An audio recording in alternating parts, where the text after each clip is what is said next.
Hi, this is John Delancey, and you are listening to the Geekcast Radio Network. Hi, this is Adam Mastriani, and you're listening to Altered Geek. You're tuned in to Steve Megatron on Altered Geek.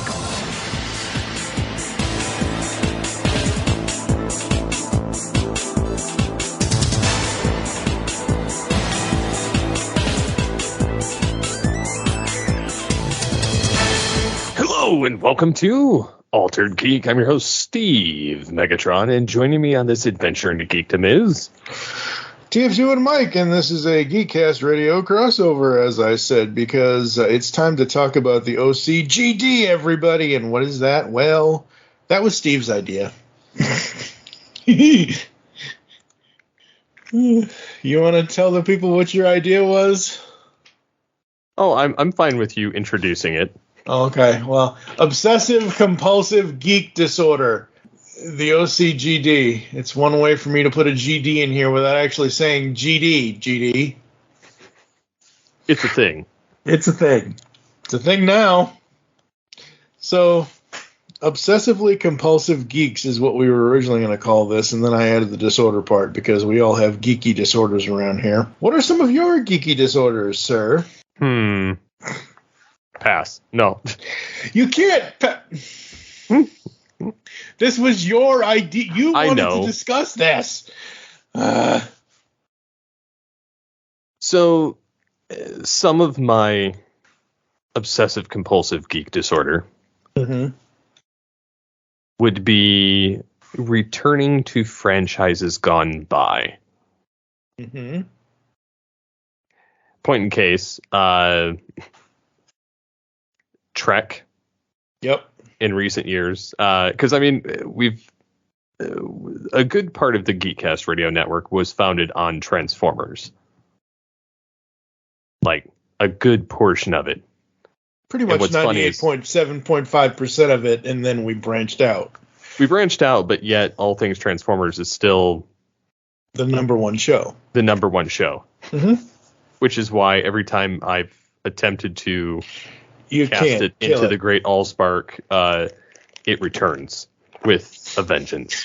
Okay, you're going to hate this, but you're also going to love it at the same time. So, he's known as Steve Megatron, folks. He can do Beast Wars Megatron's voice. His podcast that he created in 2008 is the Starscream of the Geekcast Radio Network, Indestructible Spark. More or less. Yeah, pretty much. But yeah, I mean, but I don't hate the show. Like, no, I mean, you're gonna hate my analogy to like want to escape it. But I've since come to terms that I still enjoy it. Absolutely. So yeah, I mean, obviously the Transformers stuff, and then collecting and painting and of the figures and all of that, and then of course Trek, getting back into that because of the current era that we live in. Yep. And it's not that I didn't care for it before, I didn't have a reason to go back per se. Yeah, I mean, so if we go back to 2008, 2009, when you and I first started talking and all this and all that, we're not going to rehash all that crap, but you go back to 2008, 2009, 2010, there was Trek, but we built the network on Transformers. You still love Trek. I still have plenty of off-air recordings of you basically talking my ear off about ships that were GH&I or whatever the hell, I don't know. They use all kinds of damn letters now. I'm surprised they haven't started using letters and numbers together with oh wait, they do that too. Anyway, the point is that he's always had a fascination with Star Trek, folks, and I've always had a defiant fascination with Star Trek. So coming next year, Altered Trek, and where we go through the Trek that we enjoyed watching back then and now. So we're going to be selective on that. But yeah, I mean, yeah, Star Trek has always been your thing. We just haven't dedicated the time to exploring it because we've been doing so many other things over the past 14 years. Oh, yeah. And I've enjoyed a lot of it, and then a lot of it's, new, and I'm kind of getting back involved with, I was into Star Trek Online and then all the old content, but then we got Strange New Worlds and Picard, which season 3 is really the only reason I care about that show.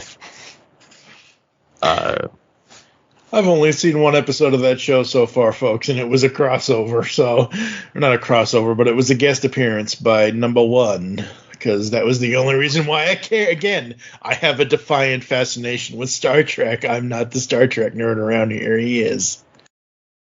So, yeah, I got back involved with that, and then we got reviews of Transformers and Masters, and funny enough, I didn't get the OCD over it like I kind of was expecting. Even during Tron, when Legacy came out and we covered that, I remember getting OCD to the point I was like, I need to have Tron's memory disc and some of the figures and some of the other stuff, and then I was kind of like, wait it out. Yeah. And then I was like, if I still care in 3 weeks, then it's real. If it's not, it doesn't matter. Yeah. Yep. Fast forward to the Power Ranger movie, Once and Always. Once and Always, yep. And then Cosmic Fury. And then I was reminded why I enjoyed the original so much. So it's funny he mentions Cosmic Fury, because did you watch both Dino and did you watch all of it, or did you just watch the? So in preparation for it, because I did watch Cosmic Fury, but I was kind of like, I don't know who all these people are. Right. Yeah. And I knew it was a continuation, so I went back and I kind of skimmed it. I didn't fully watch it because I'm kind of slowly going through the different generations. Yeah. I started at the beginning, and I'm through Zeo. Okay. Which honestly, like, I liked everything from the start of the series until the end of Zeo, beginning of Turbo. Yeah. And I watched the two different movies, the original MMPR, the movie, and it parallels the series in part of it, but it really doesn't. Everything that happens in that movie doesn't. It's like a Elseworld situation. Yeah, pretty much. And then, so I enjoyed the series, and then we got to Zeo and the end of that, and then to Turbo. And I may have missed something, but I don't know why. Like the Zeo powers were no longer relevant. The Zeo crystal, it's a thing. It's just that's all I can do without looking it up, without opening like 17 different. I'm not doing that. I know that the Zeo crystal, the longer it exists, and the stronger it gets. Yeah. But yeah, so I mean, thing. I knew it was a thing, so I watched Turbo. I watched the movie, which parallels into the beginning of the series. Like, it actually is the bridge. Yeah, it's the bridge. Yep. And then we get Turbo, and then they changed the cast halfway through, which it was mostly, and I heard it was like down to like a money thing. Probably, originally. Who knows? Yeah. I know that Jason David Frank wanted out. Oh yeah, he did. And at the time. He'd been there the longest, and so he wanted to be done. And then the other ones were kind of like, well, we kind of came on board with him and didn't feel right to stay. And then Steve Cardenas asked for a raise for all of them. Yeah. And they were like, yeah, lick bricks. And that's why we got Justin. Justin wasn't... He wasn't terrible. I've seen worse kid characters. He wasn't bad. Yeah. Not at all. He was done really well, and I feel like he kind of got the shaft almost like akin to a Wesley Crusher thing. Mm-hmm. Even though he didn't deserve it. But I did like how they sent him off when they went into space. Yes, that was cool. That was good. How they kind of, he's like, I'm going to just stay here, guys. And then I watched In Space. I kind of skimmed that one up until I got towards the end with Zordon, meeting his demise. Yep. And that's where I left off. Oh, okay. So you're right at the edge of space going into the Lost Galaxy. Got it. Yeah. So, and it's more so like I wanted to kind of more so understand the universe, because when Zeo came on, like after Zeo and it went turbo, I was like, I don't really care anymore. Yeah. And it's kind of like it wasn't anything against it. It was just I just didn't have any interest in it anymore. I'd kind of lost interest with Star Trek even around the same time. Yeah, it's kind of like with some, not all, some Transformers fans. They're beasts, not cars. Get this out of here. Not a lot of people are like that, but it's that similar, the same type of thing. Like, oh, we had Mighty Morphin, we had Zeo, we had Alien Rangers, which was just a 10-episode thing. And then we get Turbo, and like, Turbo cars, really? Like it's a whole reverse of the G1 versus Beast Wars, whatever. But for me, the reason why I'm even bringing this up, the reason why we started having this is because before we actually recorded this episode, I watched, I think, maybe the first 2 or 3 episodes of Dino Fury, which is the first predecessor part of to Cosmic. Yeah. Yep. I watched like the first 3 or 4 episodes of that. And then I didn't watch anything else of it. I never went back to finish it. And I just watched the last 2 episodes of Cosmic Fury as we're recording this, just to see how it ends. And I'm just like, really? That's it? Yeah. And I did not like the way the Zords looked in that show, at least the last 2 episodes. They're just, oh, God, no. Yeah, I was not a fan of the Zords. And then I really wasn't a fan of some of the ways that they took people in and out. Yeah. I loved that, like I went back because I was like, okay, Zed's back. I got to figure out how this happened. Mm-hmm.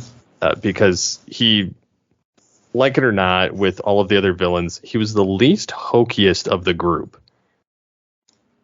Yeah. Like, the least, like, I don't know, he just seemed the most menacing out of everybody and didn't look like a dumpster fire. Yeah. Like, Master Vile kind of looked like a dumpster fire, and then you get everybody else after him.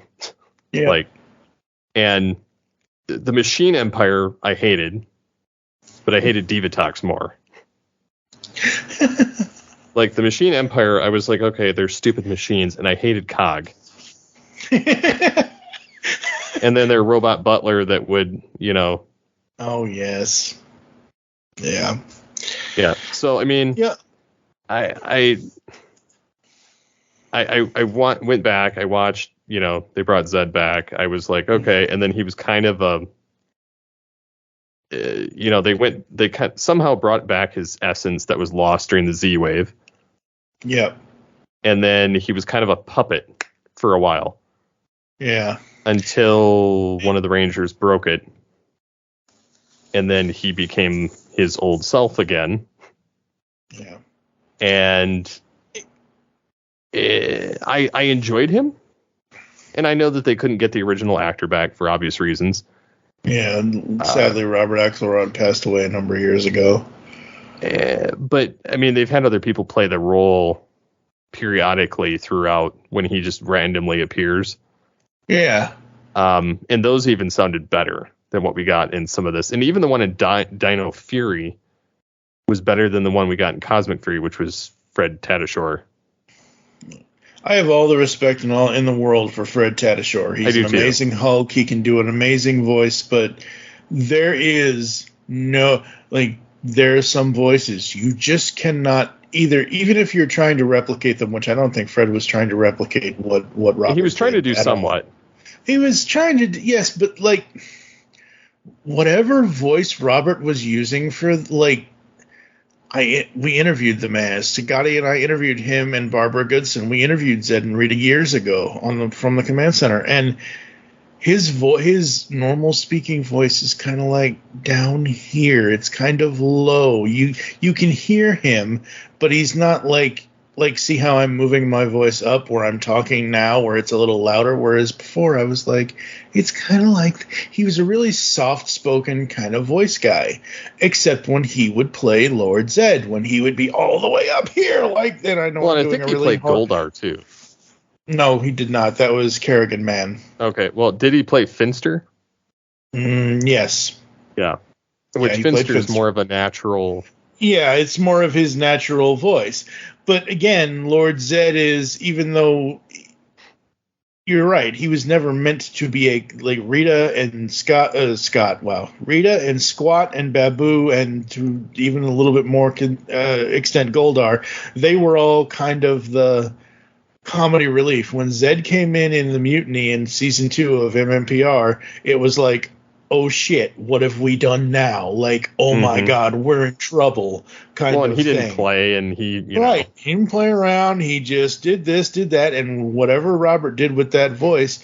I am Lord Zed. Identify yourself. Excellency, surely you remember me, Goldar, your faithful servant. Ah, yes, Goldar, the groveling one. I surrender myself to serve and obey you only. It is good to have you back, Lord Zed. Your spineless, sniveling attitude leads me to believe you will serve me well. What Robert did versus what Fred did is not the same. Like, I didn't like Zed in Dino Fury at all. I'm just like, okay, he's there. Okay, we have his plot. He wants to get all the morphin energy. He wants to get it into his little light up chair there. Okay, fine. Great. That's the plot.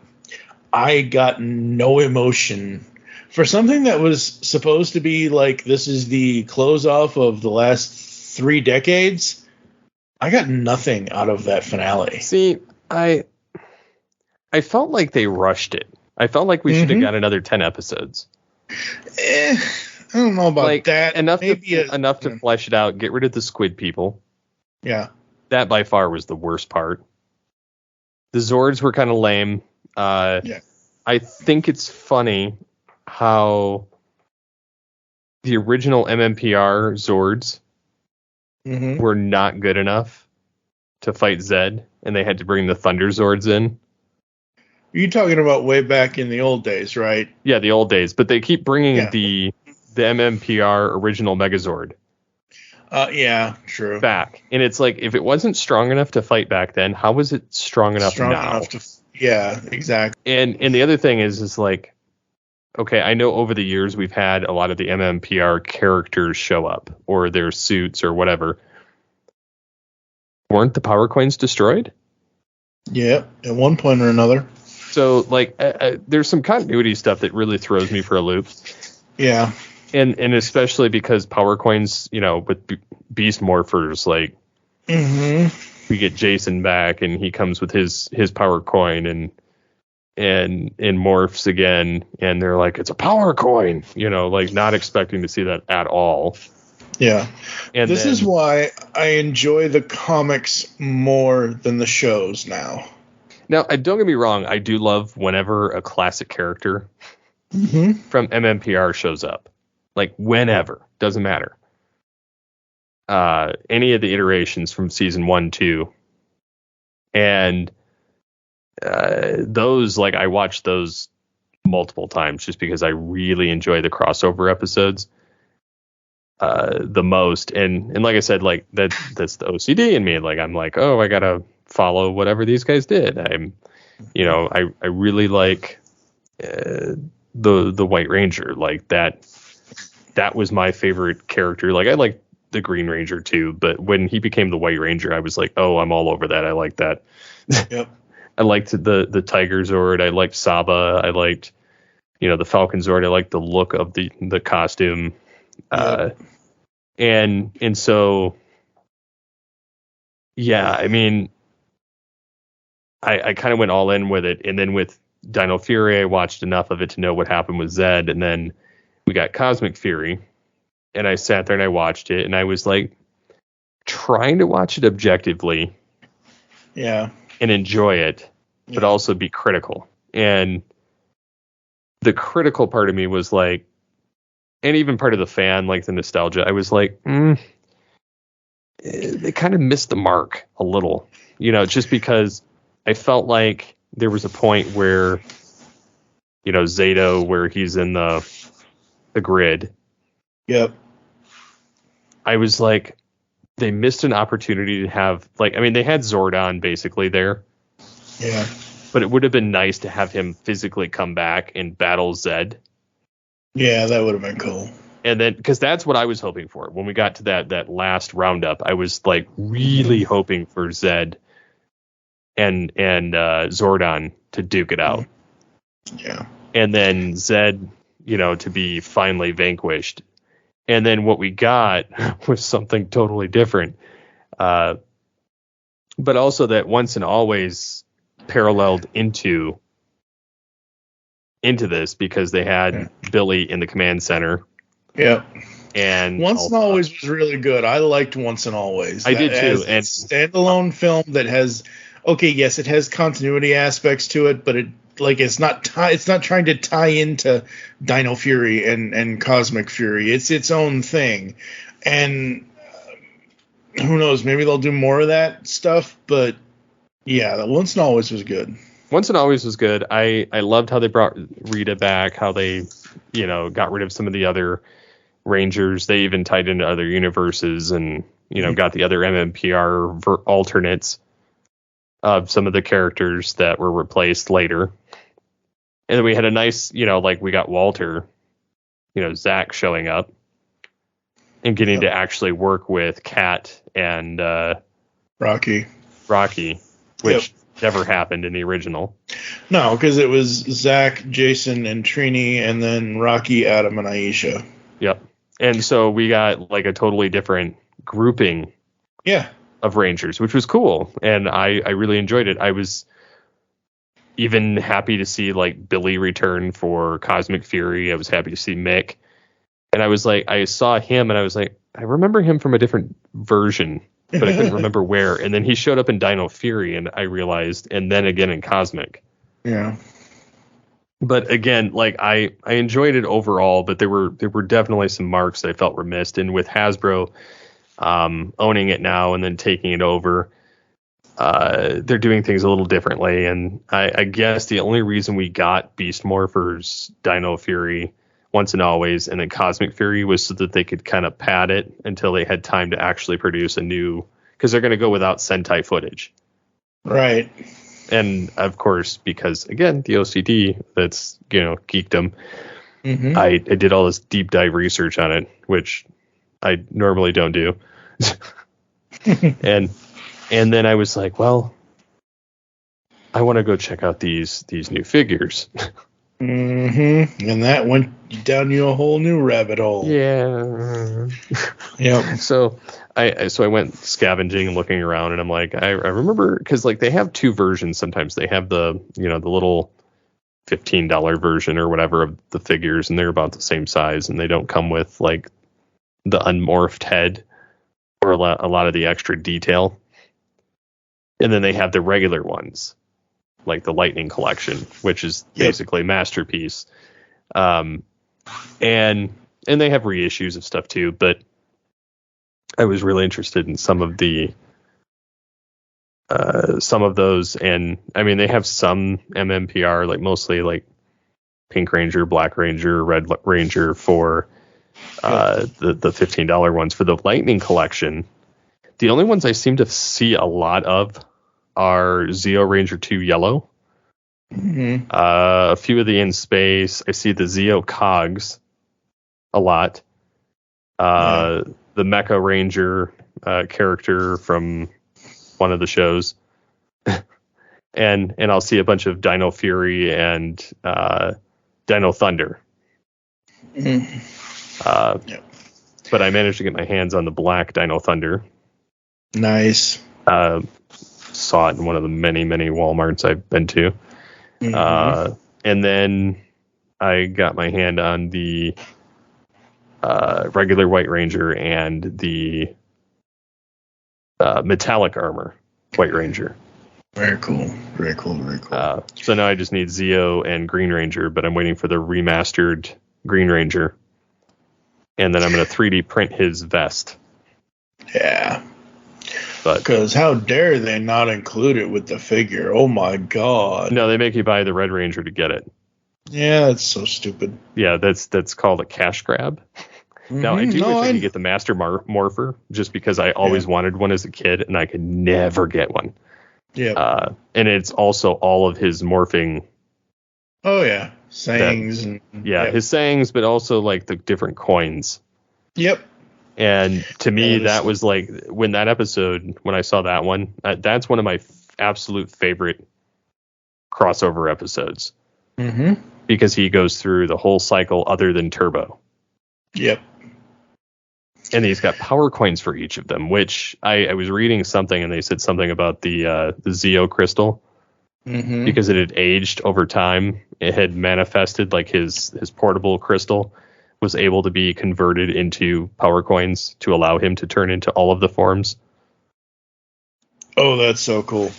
So I was like, okay, I'm down with this. I really like the concept, but like I said, that's the rabbit hole I'm down right now, other than, still painting and 3D printing and of course trying to renovate my geek office, which I'll bring up at a later date. Yes. We will have a whole special on your new chairs and desks and oh my.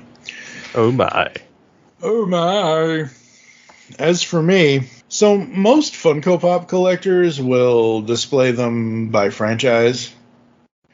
And if they do display them by franchise, I don't know if most of them will do it. So, let's see, do I even have one around here? Yeah, I do, but I gotta reach for it. Oh my. So I have, under the Pop Games line, Marvel, Spider-Man, Gamerverse, the White Spider from the video game. So it's a Funko Pop of the White Spider suit from the first game. Marvel Spider-Man from 2015 is when that game came out, I think. Really? Was it? No. Anyway, every Funko Pop and every line under Funko Pop, like Funko Pop Games, has a number, 334. So most people will do, this is the Gamerverse line, let's do all that, and let's do it by the number. For me, how I'm displaying my Funko Pops is I'm doing something even more neurotic, and the fact that I'm doing this, and the fact that I don't like math, and I don't like numbers, and I don't like any of that stuff is just crazy to me. I am organizing them by either the year the person was, like if it's like Abraham Lincoln, he was a real person, he was 60th president of the United States, etc., etc., etc. He was born in 1809. He was elected president in 1860. So that's the first in my shelf. And then the line and the multiple shelves goes on from there. So from 1860 all the way up to like the year 2000 is usually where I would cut it off, kind of thing. I have way too many Funko Pops. But just that neuroses of wall nothing. It's like a shelf over there next to my desk, and it's like 4 shelves behind me where I'm sitting at the desk. And then what is supposed to be my kitchen table, which I use my desk as my kitchen table because ain't nobody else eating around here besides me. I just rearranged the kitchen table, put it up against the wall so I could have the pops and whatever else, and all of that is like 2020, the current year, 2023, 2022, and so on and so forth. But like I've got all 1981 to 1989, and then the 90s, and then the this, and then the that. But I have all these other ones that I haven't even shelved yet because I had to rearrange them all. So it's like, oh my god, I have a whole list. I'm like, okay, do I have this one? If I don't have this one written down, write it down. Write down the name of the damn thing. Write down the year that either like the Coca-Cola bear. Technically, the Coca-Cola bear for a Coca-Cola company was first used in an advertisement in 1922. That's how old the Coca-Cola bear is for use. Even though the 90s, like the bears at the North Pole with the Pepsi penguins and all that, like didn't happen until way, way later, but they've been using the Coca-Cola bear on advertisements since 1922. So like, oh, that's when that debuted. I have to make sure I have that in the right order and blah, blah, blah, blah, blah. So that's kind of my OCD, and it's, my head hurts. So that's what I am OCD about right now currently, and yeah. Other OCD things, like I can only, like I have to start everything from the beginning. I can't just like walk into a show in like the middle of the 6th season and start watching. Just can't do that. That's ridiculous. Don't do that. No, I can do that. But I can jump around, but it depends. Like if I've missed too much, then I obviously won't. But I also, there are certain points where I'll kind of gauge it on when I can skip an amount of episodes during that season. Like I'll kind of look it up ahead of time and see, is this one instrumental to the plot? Is it not? Is it filler? Do I care to watch it? Yeah. And if it's a new show that I haven't watched before, I typically watch all of it. But then I may kind of cherry pick it after. Yeah. I think for me, if it's a serialized, like you take your police dramas or you take your whatever, your superhero stuff, like whatever it is, whatever part of television that you want to talk about, anything that isn't a comedy, I have to start at the beginning, and if I want to continue watching the entire series, I will do so, and I will finish at the end. Comedies that I've seen before, I can, this is my favorite episode of The Big Bang Theory, or Family Ties, or whatever, or, Urkel, whatever the hell, Boy Meets World. So I can do that with comedies, but with, like, dramas and action shows and police procedurals and things like that, it's like, no, I need to start at the beginning and just watch, and when I get tired of watching, I'll stop watching and come back to it another time. And we mentioned recently on an episode of Studio 2009 that next year that show is going to go hardcore on the retro stuff and all the old stuff, and we're going to talk about some old comedy stuff like Abbott and Costello and things like that, because like we mentioned there, we'll mention it here. There's not, like, I had this conversation, I forget where it was, might have been on this show with you, or might have been on one of the other shows with you, or it might have been in Discord, I don't remember. I cannot think or know of any single current movie actor in this generation that I follow. Like, yeah, I'm kind of in the same boat there. Like, I'll watch anybody from the 80s and 90s, but anybody more recent than that, I don't really follow them. Yeah, I don't know any of them. I know a few people that were introduced to me in various movies and things like that over the last 20 years, but I'm specifically, let's just take 2013 to now. That's 10 years. In the last 10 years, and I'm not counting the Marvel stuff. I'm not counting the franchises. The franchises are nixed from this. Just movies in general that are not Marvel, Star Wars, whatever. There isn't a single film, really, that I'm like, oh, I could go back to this kind of thing. Whereas, like you just said, if it's Trading Places, or if it's the Police Academy movies, or if it's this, or if it's that, or whatever, we can go back to that stuff all the time because we either remember it. So we just, like I said a minute ago, we just went back into the 30th anniversary for Robin Hood Men in Tights, which came out in 1993. You and I practically remember that movie like it was yesterday, even though I hadn't seen it in years. But it's fairly easy. It's a spoof of the original Prince of Thieves movie from 1991, I think. 90, 91, whatever, when Prince of Thieves came out, I forget. But, like, yeah, I remember more of the long-term stuff than the short-term stuff. And I think the problem for me is that, specific to television shows, we knew as kids and, as teenagers in the late 80s, early 90s, throughout the 90s, that television networks were all about the Nielsen ratings, were all about this, all about that, getting the money and blah, blah, blah, blah, making the ratings and all this and all that. But they would let us get into a show so far before they would cancel it. Now in the age of streaming, which is going to be a future topic, folks, streaming, what was it? What the hell's the name of that damn episode? What we're going to call it? Streaming disillusions or something. I don't know. Something about not really keeping up with streaming anymore.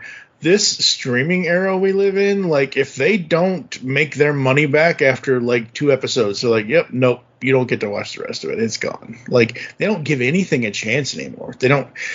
Why I always, besides the fact that I like nostalgia, I always say I am a nostalgiaist. Half the time, the new stuff I can't get enough. I can't get invested enough. And we go, and I will quote our old buddy, good old Michael Powers.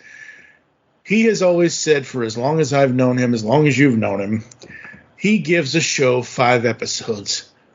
Well, the show only gets 3 episodes and never comes back. How the hell are we supposed to get invested in it? You know what I mean? Like, that's why I don't like a lot of the stuff today. Like, that's why I won't watch Disney Plus or any of these shows. Not because I don't want to watch them.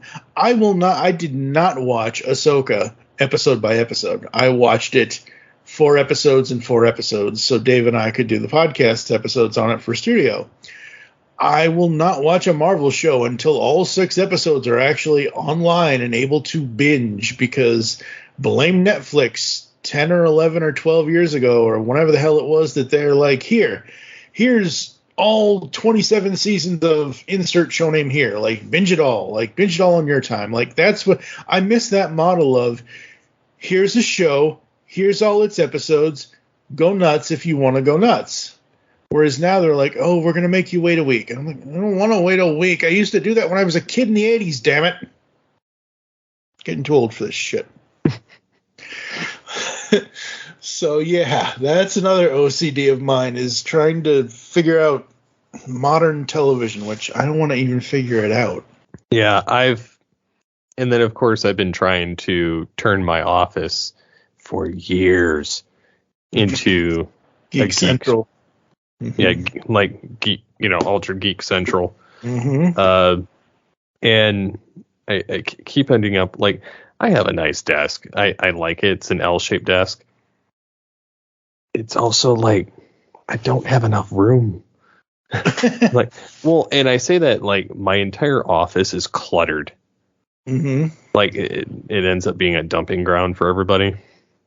Also, I have, like, random bookcases and cabinets, and it's totally disorganized. And I have, like, I have 2 hutches that are on my desk, but it takes up so much space that my monitors, like, in order to open it, I have to move a monitor. Oh, no. And then I've got all this other stuff that's just sitting around in here. And honestly, I was kind of looking at it. I was like, well, if I get 2 bookshelves with doors on them, but a couple of shelves that are display purposes, right, I could put out some of the same items I have on display right now, or at least rotate through them. But I could also store everything that's in this desk in those, because I'm getting a new desk from Ewan Racing. Mm-hmm. Same people that gave me the chair that I'm sitting in and the chair that I have at work. Awesome. For review. And so it's going to be big enough. Like, I'll be able to do cable management for 1. 2, I don't know. It'll look cleaner from my computer stuff to be just on that, and to not have everything else. So, like, if I want to do a craft of some kind or work on my painting stuff, I'll have to just kind of move elsewhere in the room. Because right now it's just, and I keep accumulating crap, like, just around it, in the desk and around it. And so, like, I'm stop kind doing of that. Well, it's not necessarily crap. It's just, like, paperwork I need to file, and then I got this old raggedy file cabinet in here, and so I've got, like, a little kind of a little wood file cabinet that's probably twice the width of my metal one that's there. But I could turn the bottom drawer into a file cabinet and dump the other one. I could get rid of a bookcase. It's about condensing the space and just making the room look better. Plus, I would be able to rotate my desk and have my sound panels with space behind me. Yeah, behind you. Yep. So I could actually like do video and not be in front of a window. Yeah. So I could put things on either side of it. I could, I could decorate it differently. And that's kind of the goal of doing this. So that's kind of my current geek obsession, is trying to do that. Plus I want to try and make like, I've always wanted to make like a borderline news desk out of my computer desk, and I've never had the ability to do so. And this desk would allow me to do the RBG lighting. Yep. On the edges of it. Plus they have their logo on like a metal board that kind of just covers up. So like when people walk in, like your legs or your computer equipment is hidden. Right. And so I would just basically get a poster of some kind to reskin it. Cool. As like Altered Geek or Geekcast Radio, or some kind of a thing therein that I could record myself. Nice. That with my own desk. Cool. So yeah, so I mean I've got it put together in my head what I want. It's just a matter of funds.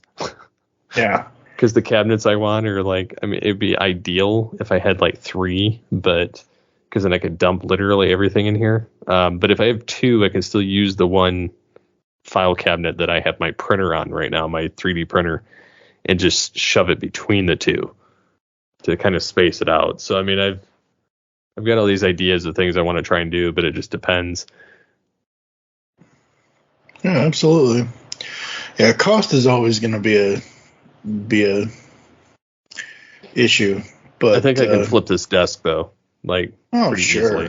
Oh, 100% you can. Yeah. At least for what I'm trying to get the cabinets for. Yeah, absolutely. I told Mary, and she's like, "Oh, so you want to clean up your room too?"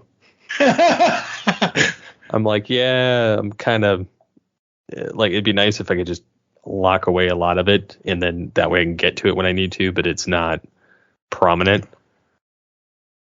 My closet's even packed, like it's a coat closet, but it's got a lot of other crap in it that's stacked around it, and I'm like, I need to go through that too.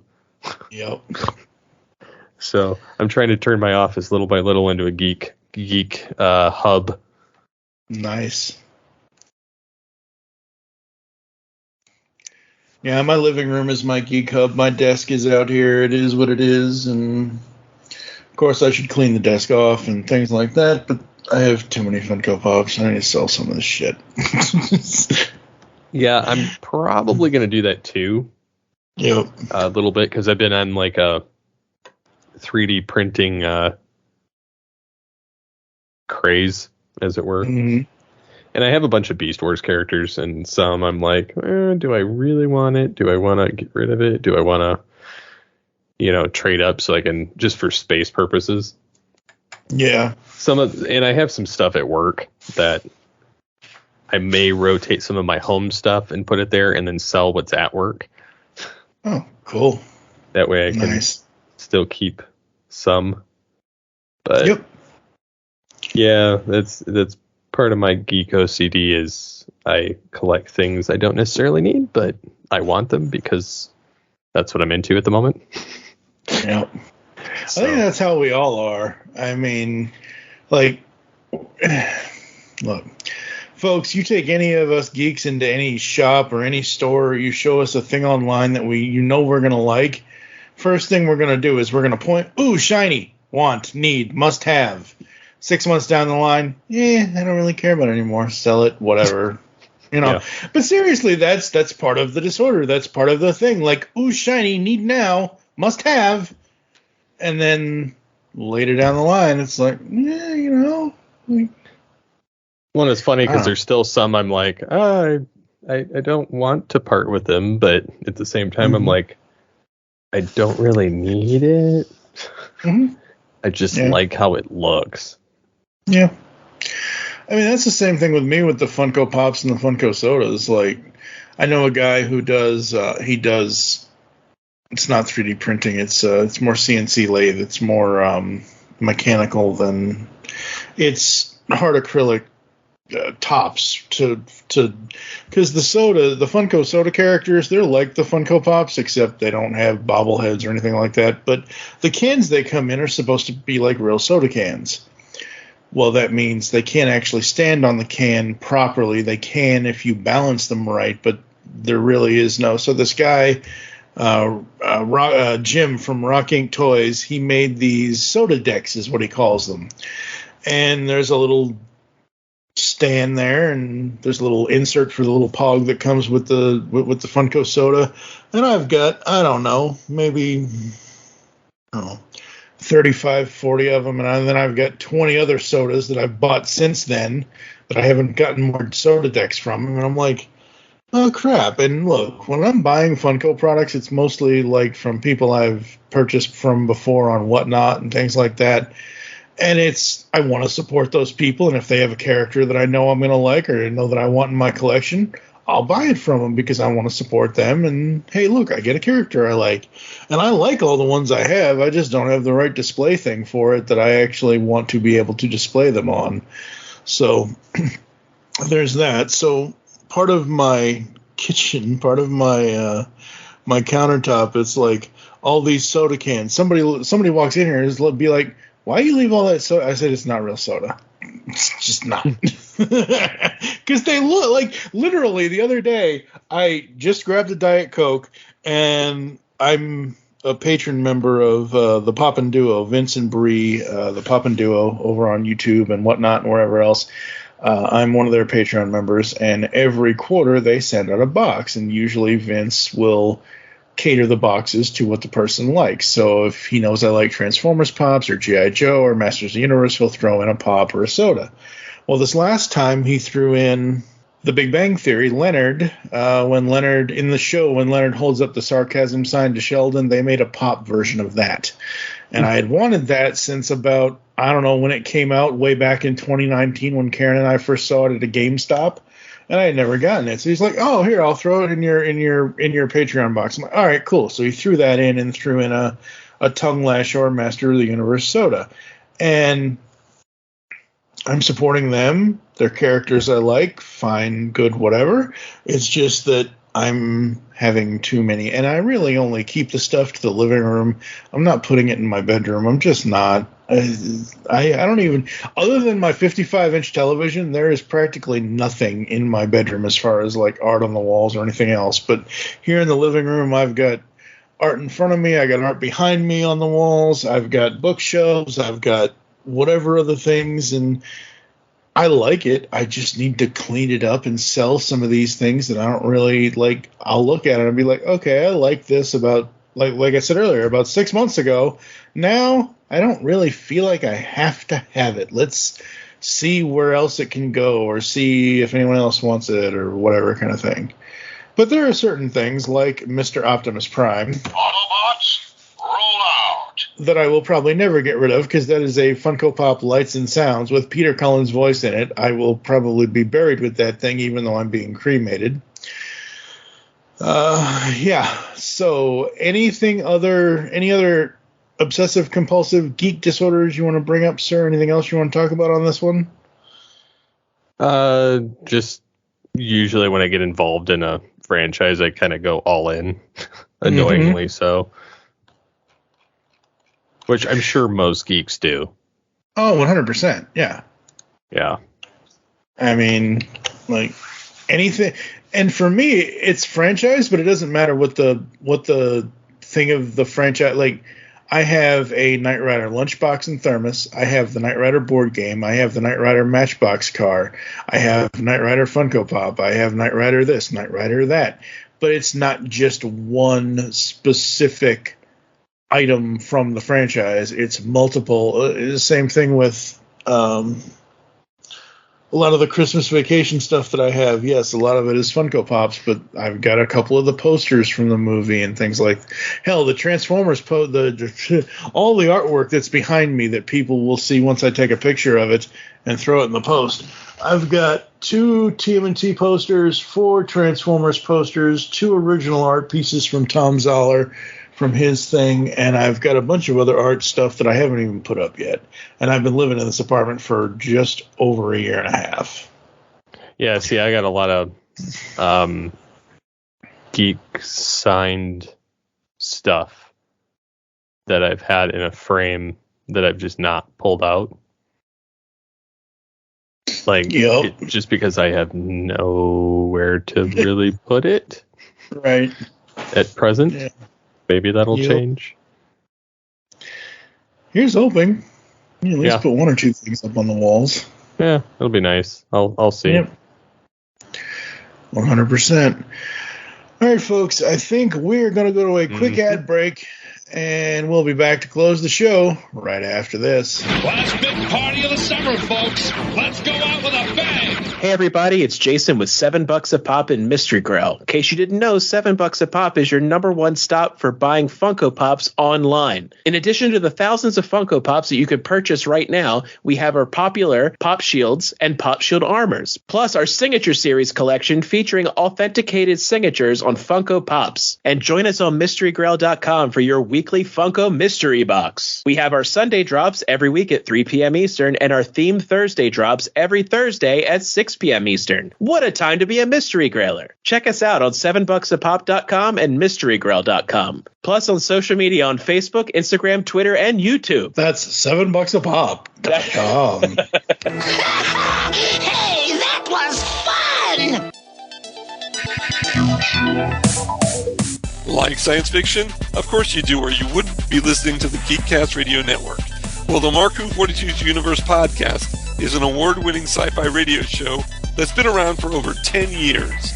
We cover everything from Doctor Who to the MCU to pop culture and everything in between. A new show drops on Tuesday mornings on the GCRN website and all of the major podcast platforms.